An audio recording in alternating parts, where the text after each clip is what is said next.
नमस्कार दोस्तों, कैसे हैं आप सब। आशा करता हूं आप सभी सुखी व स्वस्थ होंगे। दोस्तों, मैं हूं एडवोकेट राजेश। स्वागत करता हूं आप सभी का एक बार फिर से आपके अपने मंच समृद्धि लॉ एसोसिएट्स पर। दोस्तों, जैसा कि हम आपको कल ही बता चुके हैं कि हम एक रिट पिटीशन की श्रृंखला शुरू कर रहे हैं दोस्तों, और उसी श्रृंखला की कड़ी में आज दूसरी रिट के बारे में हम आपको बताएंगे दोस्तों। दोस्तों, ये वीडियो जरा ध्यान से देखिए दोस्तों।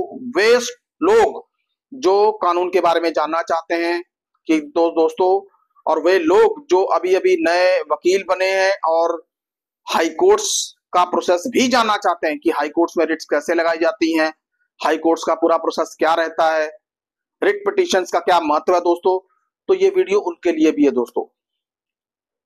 दोस्तों, और ये वीडियो खासकर उन लोगों के लिए तो जरूर है कि जो लोग सरकारी दफ्तरों के अफसरों से तंग आ चुके हैं दोस्तों।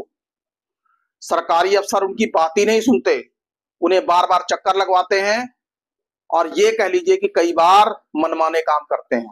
तो दोस्तों, ऐसे लोग जो सरकारी कामकाज से कई बार परेशान हो जाते हैं, वहां से उनको न्याय नहीं मिलता, तो ये रिट स्पेशली उनके खिलाफ, उनके लिए है दोस्तों। तो दोस्तों, वीडियो को पूरा ध्यान से देखिए। दोस्तों, आज हम जिस रिट के बारे में बात करने वाले हैं दोस्तों, उस रिट का नाम है मैंडेमस दोस्तों, जिसका सरल अर्थ ये होता है कि अपना काम करो।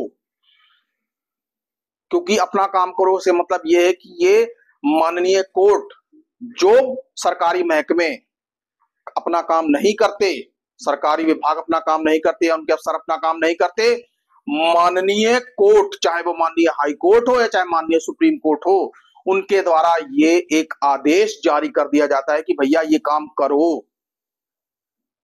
अब दोस्तों, थोड़ा सा इस रिट के बारे में बता दूं दोस्तों। मैंडेमस रिट अगर हाई कोर्ट में लगाई जाती है तो आर्टिकल 226 के तहत लगाई जाती है, और यदि माननीय सुप्रीम कोर्ट में लगानी है तो आर्टिकल 32 के तहत लगाई जाती है दोस्तों। दोस्तों, ये जरा याद रखिए। अब दोस्तों, मैंडेमस रिट की जरूरत क्यों पड़ती है? मैंडेमस रिट की जरूरत इसलिए पड़ती है क्योंकि कई बार अक्सर आपने देखा होगा कि कुछ लोग जिनके सरकारी काम नहीं हो पाते, अब जैसे मान लीजिए कोई आदमी रिटायर हुआ किसी सरकारी विभाग से, तो दोस्तों हुआ क्या, उसके पेंशन्स या उसके जो ड्यूज थे कई बार वो रोक दिए। उसके पेंशन्स या उसके जो बकाया मिलने में उसको देरी कर रहा है विभाग, लटका रहा है। जो तय समय सीमा के अंदर मिलना चाहिए था वो नहीं मिल पा रहा। फाइल कभी इधर जा रही है, कभी उधर जा रही है, कभी अफसर साइन नहीं कर रहा है, तो यानी कि प्रार्थी को बार बार चक्कर लगवाए जा रहे हैं दोस्तों। कई कई बार ऐसा भी देखा गया है कि कुछ लोगों की ऐसी समस्या होती है जिनकी समस्या का हल सरकार के पास ही होता है दोस्तों, लेकिन कई बार सरकार उनकी बात नहीं सुनती, उनके फेवर में कोई ऑर्डर या हुक्म नहीं करती, तो सरकारी अफसर जो होते हैं वो काम नहीं करते, वो उनको मतलब ये कह लीजिए कि टोटली परेशान करते हैं।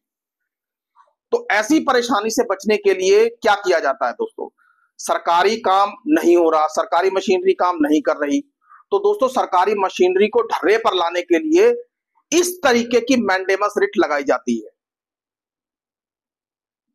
क्योंकि इस रिट का उद्देश्य यह होता है कि जो प्रार्थी हाई कोर्ट में या माननीय सुप्रीम कोर्ट में रिट लगाता है, उसका पूरा का पूरा प्राय यह होता है कि वो माननीय हाई कोर्ट से उस संबंधित विभाग को आदेश करवाए कि भैया ये काम इतने समय के अंदर हो जाना चाहिए, काम को नहीं लटकाया जाना चाहिए, प्रार्थी को परेशान नहीं किया जाना चाहिए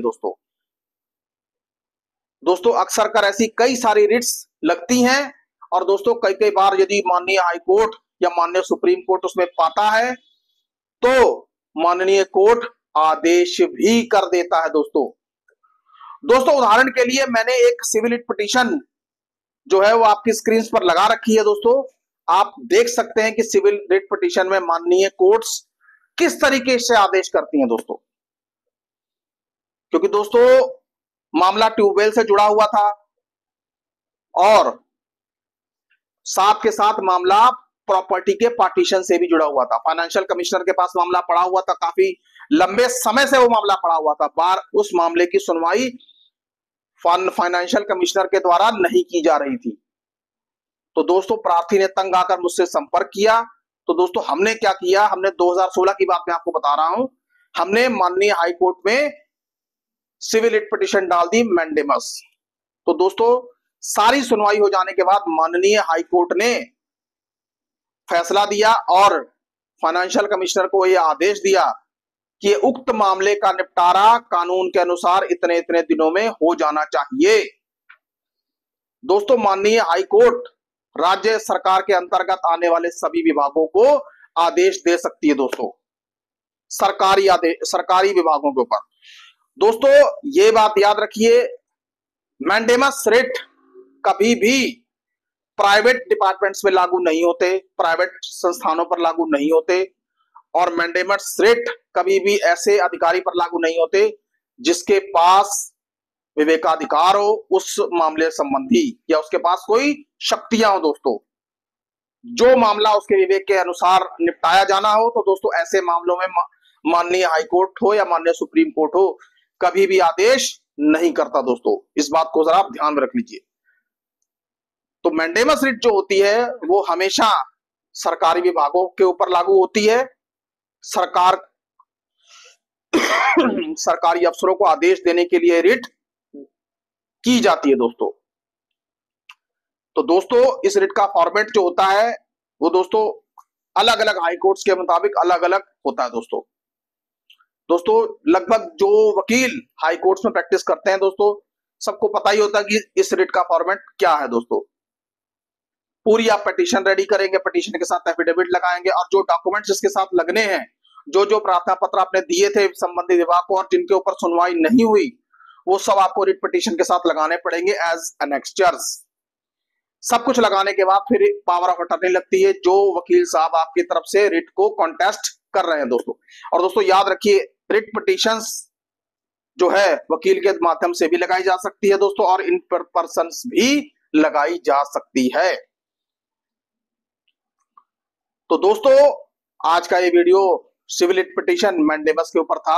आपको ये वीडियो कैसा लगा कृपया कमेंट बॉक्स में कमेंट करके हमें जरूर बताएं दोस्तों। और दोस्तों इस वीडियो को ज्यादा ज्यादा शेयर करें, ज्यादा ज्यादा फैलाएं दोस्तों। सुखी रहिए, स्वस्थ रहिए। जय हिंद, जय भारत।